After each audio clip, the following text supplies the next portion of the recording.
Welcome back to It's Haunted, What Now? I'm your host, Lainey. For centuries, humans have been telling stories to either teach or to find like-minded companions. We tell ghost stories not only to spook each other out, but also to find hope that we're not alone in what we experience, that we're not losing our minds. Today's episode is brimming with tales of people who were lucky enough to have witnesses, and also unfortunate people who wish they weren't alone. Okay, ready to get spooked?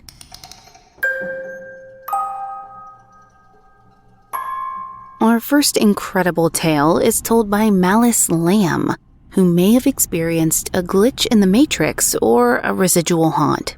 You decide.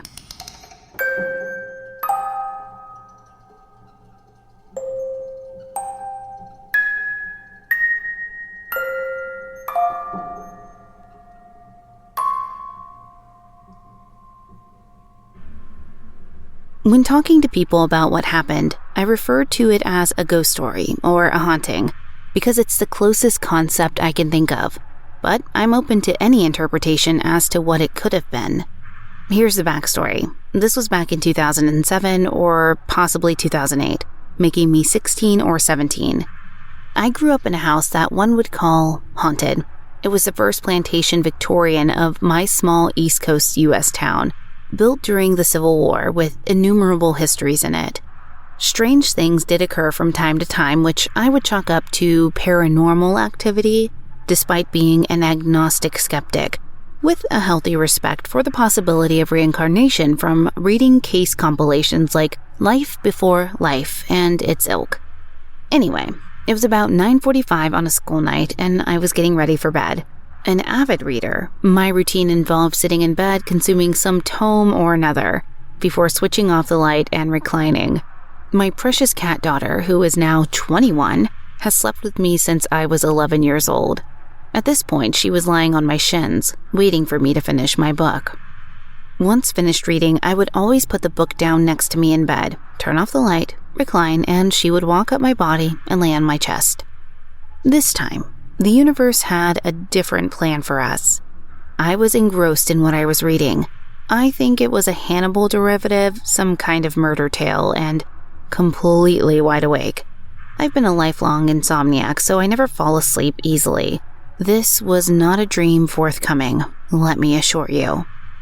I put the book face down next to me as usual and reached up to turn out the light, a vintage standing lamp that arched over my bed, but this time, as soon as I hit the switch, before I even reclined, right as the room went dark, a body falls onto the bed.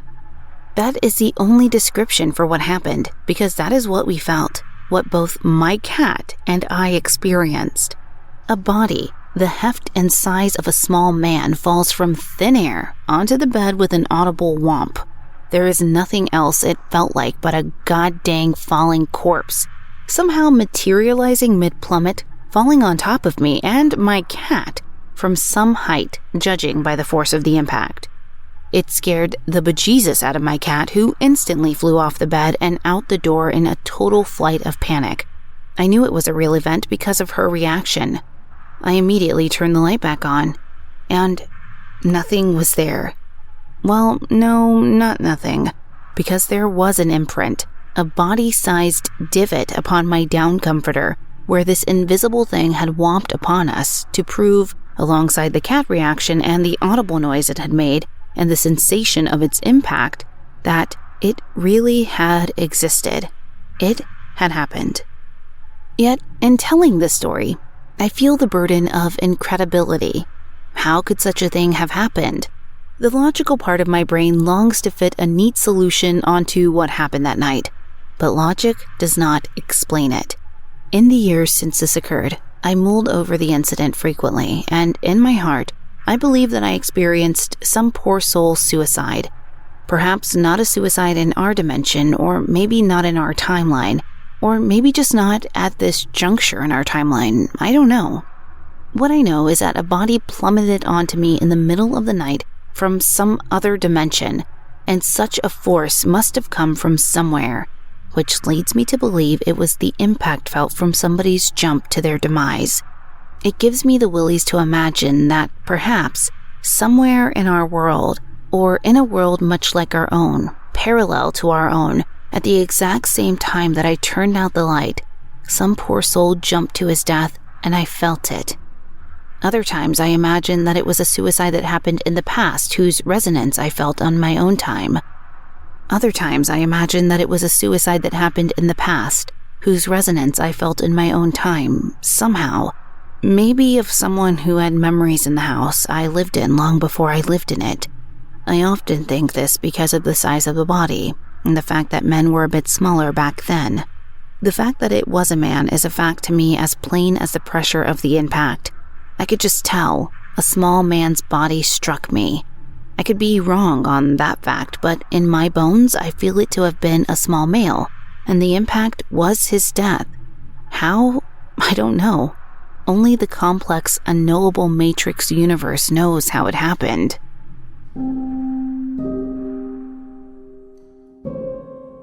Okay, now that is something I have never heard before. I can't imagine feeling that in the darkness. I don't know if I would have waited to see something or not once the lights were on. I hope you and your precious elderly kitty weren't too traumatized by that experience. Trust 5419 regales us in our next story with multiple odd experiences in their apartment, shared by more than a living roommate.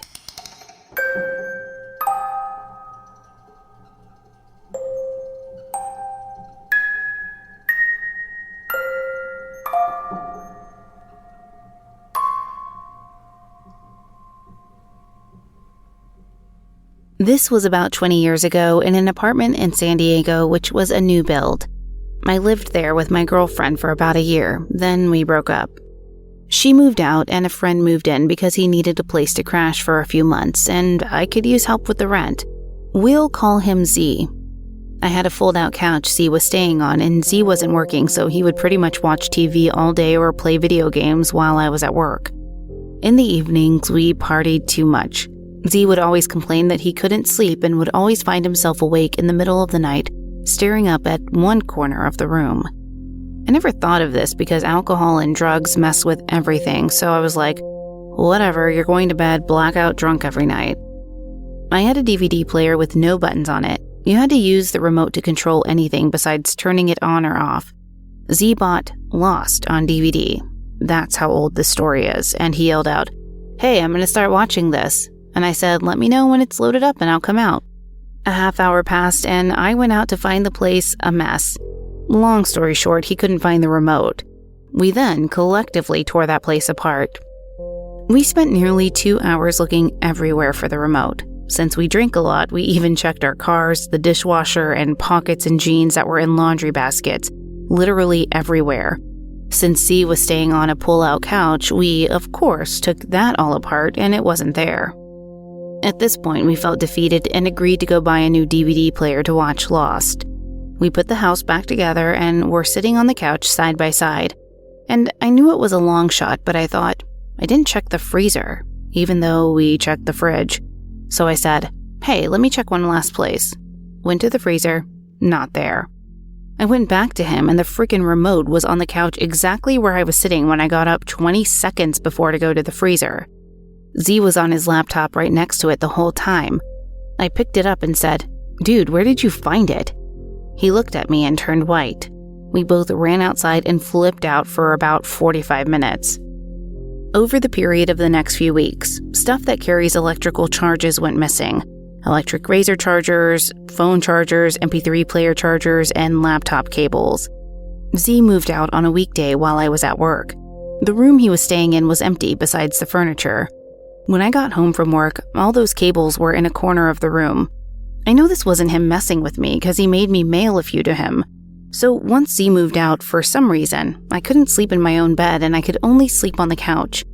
Almost every night I would wake up sitting on the couch staring at one upper corner of the room, just like he did. Where I worked once a month, I would have to work a late shift. As such, I got home around 7 a.m., crashed on the couch, and at around 10 a.m. I woke up and there was an old man sitting in front of me about 4 feet away.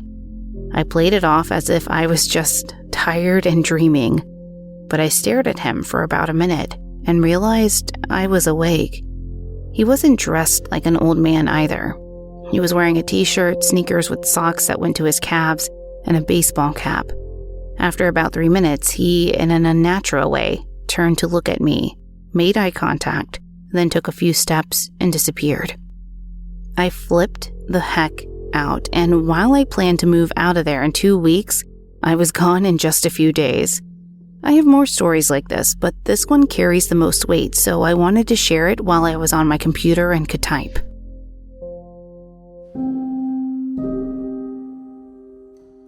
While it's terrifying to go through any sort of unexplained phenomena, it must feel better to at least go through it with someone else so you don't feel insane. I'm curious if the experiences were most concentrated in that room, which is why Z decided to leave. He probably dealt with many experiences we don't even know about. Our next chilling tale comes from Scared Expression 444, who terrifies us with a few ominous encounters.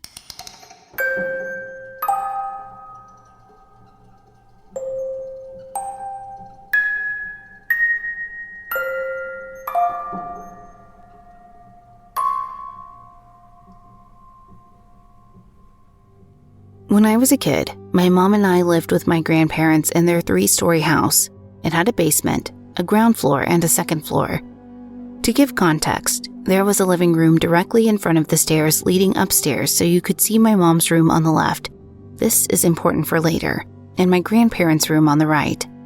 My room was further down the 2nd-story hall, but I spent a lot of time alone and with my uncle in the basement.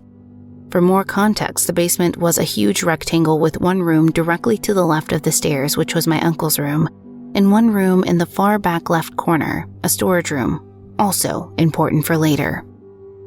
This all happened when I was 8 or 9, I can't remember exactly. The first time it happened was honestly the worst. I was homesick from school. In reality, I just wanted to play Halo, bro. But everyone in the house worked, so I was alone, and my uncle was at school. The only Xbox in the house was in the basement, so naturally, when everyone left, I got up and went to play Halo.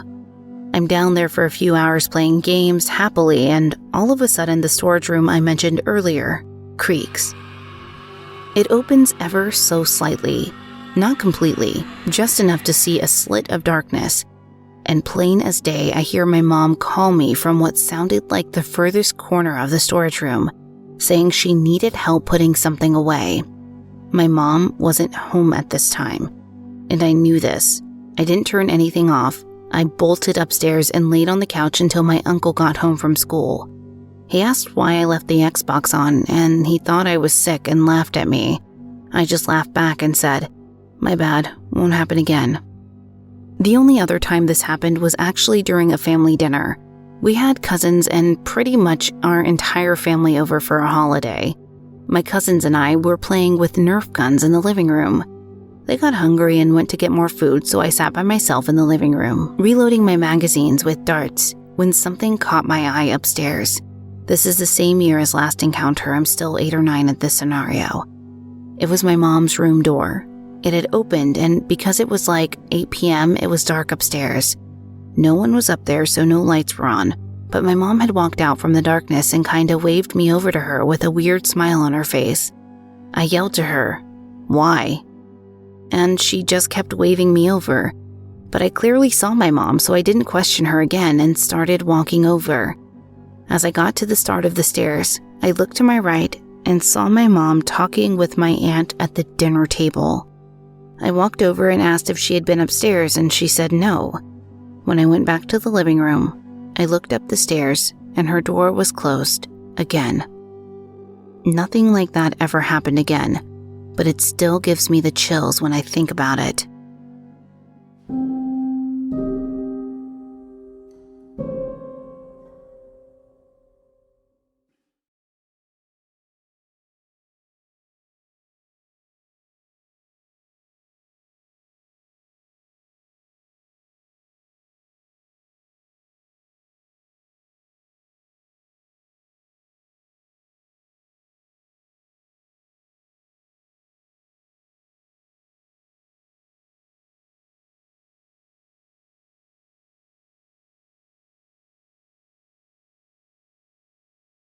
Ew,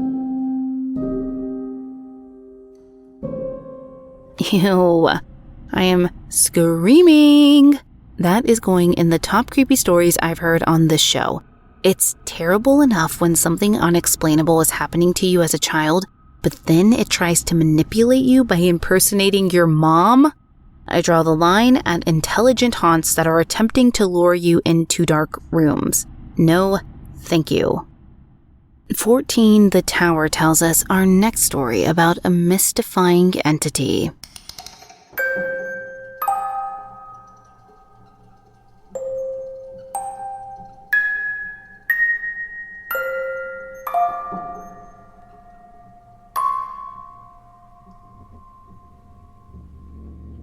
It all started when I was about 5. My parents never had a lot of money, and at least a few times a year the power was turned off due to failure to pay the bill.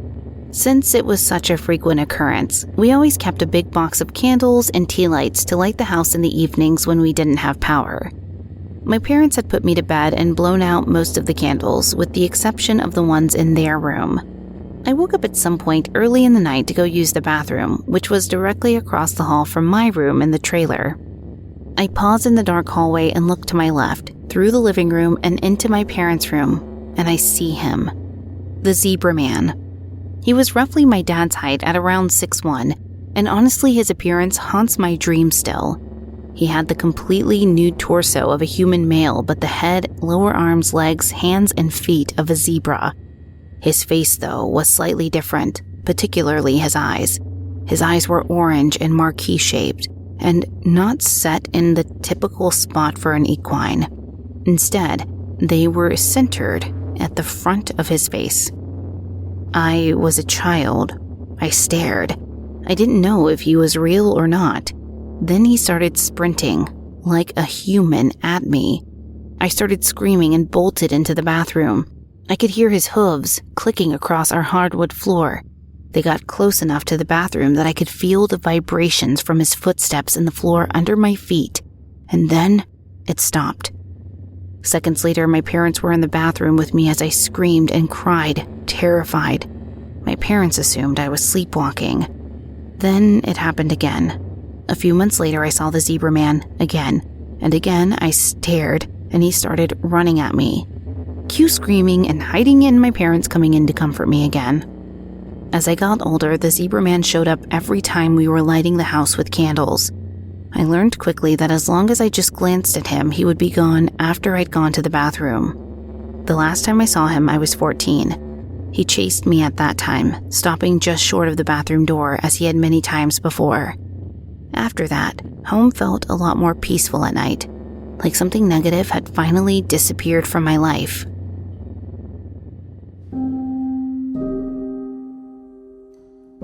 Okay, I hate that, and I'll be entirely honest with you, I have never heard of an entity like that before. I'm curious if there is any mythology that may incorporate a creature like that, like Bacchus or something. It's so odd that it would only happen when there was no electricity in the home and only up until a certain age. Poltergeists manifest around children going through puberty, but I don't know of a Zebra Man that torments tweens and teens. If anyone has any clues or ideas, please reach out.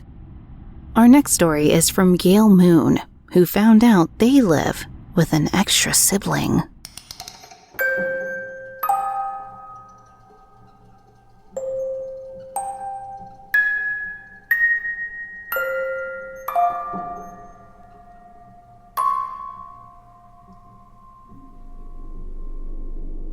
This past weekend, my parent had an experience.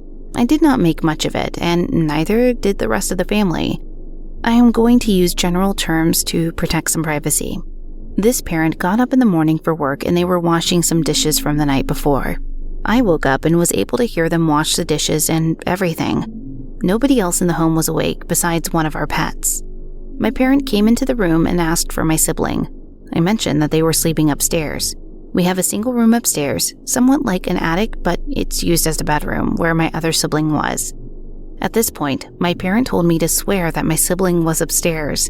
I explained that, yes, they were, and I had not seen them come downstairs. My parent then said that she had seen my sibling run around the house and could feel the feet and items move as they ran. They were so sure that they walked over to peek around the couch to scare them and play hide and seek. We did not discuss more. However, more recently, I have also seen the same sibling at home, despite everyone being away. This sibling is still in grade school, so they wake up and get taken to school by one of my parents. I was also getting ready to leave for work, and as I was heading out of the bathroom, our cat ran and hid behind my bed. He's still a kitten, so he's very playful. The hiding is not suspicious to me, as he had been running around and playing by himself throughout the morning. Back to the story. I was leaving the bathroom and walking towards the bed to play with the cat. My bedroom door is in front of the door that leads to the dining room or common area. Out of the corner of my eye, I saw this sibling sitting at the dining room table eating breakfast with only hair covering their face. I even made out the clothes they were wearing. As I went to play with the cat, it occurred to me to tell the sibling to stop playing with the cat and hurry up, or else they'd be late for school. I walked out of my bedroom and remembered my parent had already left with them. I was the only one in the house. These experiences haven't felt malicious. The only common denominator between the two times this occurred is that the cat seems to be playing with them just like he does with my sibling.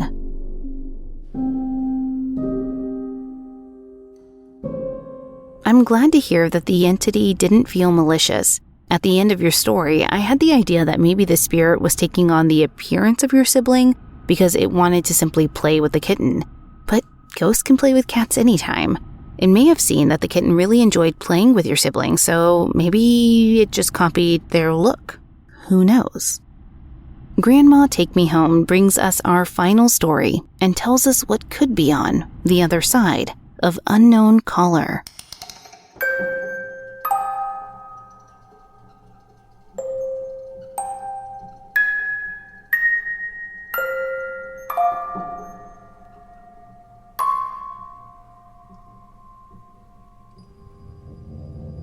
When I was a teenager, I was often home alone as my dad spent a lot of his time at our summer cottage with his girlfriend.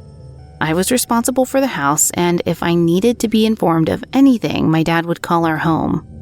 One night, the phone rang, and instead of the normal going up the stairs to pick it up, I got a really bad feeling, like if I picked it up, it was going to be really bad, like I should not answer the phone. I shook the feeling away because if my dad was calling this late, it had to be important. Only when I picked it up, it wasn't my dad. It was this not a human voice saying, "Hello?" which is the word we use to greet people on the phone in my country. I admit to smashing the phone back on its holder and not wasting much time to get my shoes and jacket to run out. Yeah, I apparently scare very easily. Fast forward 2 years, I'm in my first apartment and have my own mobile phone. I was walking with my brand new puppy when I got a call that went straight to voicemail. I got the same dreadful feeling even though it was a sunny day and I was outdoors. I played my messages and I had one from my grandma and one from an unknown number. I played both. The one from my grandma was just normal, like, "Call me back when you get this." And then when it got to the other one, it was the same, "Hello?" in a not human voice that I had heard a few years ago. I know it sounds ridiculous, but this is 100% true. The only way I can describe the voice is that it was between a growl and a speaking voice. This is something I don't tell people, not because I am not a believer in the paranormal, but because it sounds so weird. I also still don't like to be at my dad's house alone. It's a creepy circus of its own, but the phone calls still bother me, even though it's like 17 years ago.